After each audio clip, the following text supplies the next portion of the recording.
regardless of the amount of funding that the federal government puts through, whether it's a liberal government or conservative government, whether it diminishes or it wanes, the simple fact of the matter is that other provincial jurisdictions have just upped their game. They've come to the plate, whether there's... But our game has decreased at the same time. We've made it less attractive to come here. Perhaps the others are more attractive, but I'm concerned with Saskatchewan. We're less attractive than we were, and we're losing for it.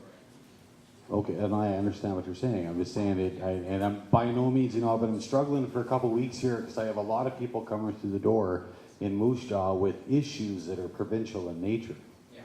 But the simple fact of the matter is there a special program to come to the rescue of Saskatchewan arts? I would suggest that wouldn't even be a fair question to ask. Proportionally, the money is given out, the provincial governments come to the plate, and they've, like I say, they've upped their game. So really, quite frankly, I think it's elected officials in a different building.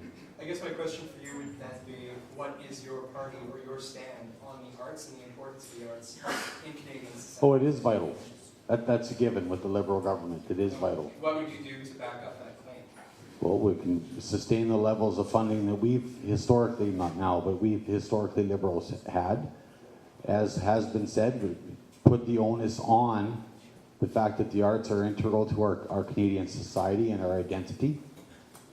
Continue with investments in fixed plant and fixed structures and whatnot, as well as a continuation of the programs that are in place, and I believe they still do remain in place when it comes to funding arts and entertainment and Canadian productions and whatnot.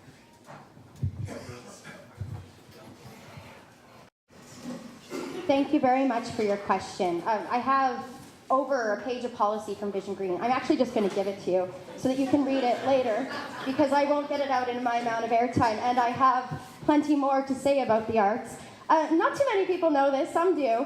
Since the last election, one thing I have started doing again is I've gone back to pursue my career as a dancer, choreographer, the works. I trained most of my childhood and my teenage years to be a dancer.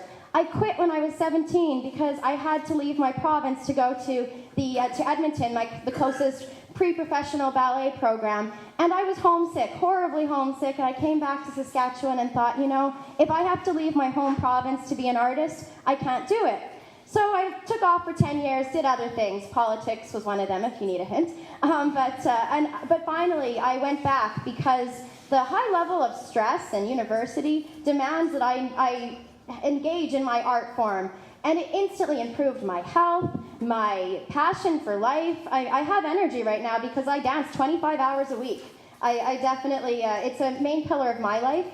The thing that frustrates me is that every day I hear from one of the younger girls that I dance with who's 18 that their parents are putting pressure on them to quit dancing and to become a doctor or a lawyer. It takes every bit as much dedication to become a dancer, an artist in any field, including film, as it does to become a lawyer or a doctor. But the subsidization, the money is not going to the arts. It should be. And Saskatchewan, instead of experiencing drain of our artists leaving, we are perfectly positioned here to become a mecca for Saskatchewan artists. That is where we should be today.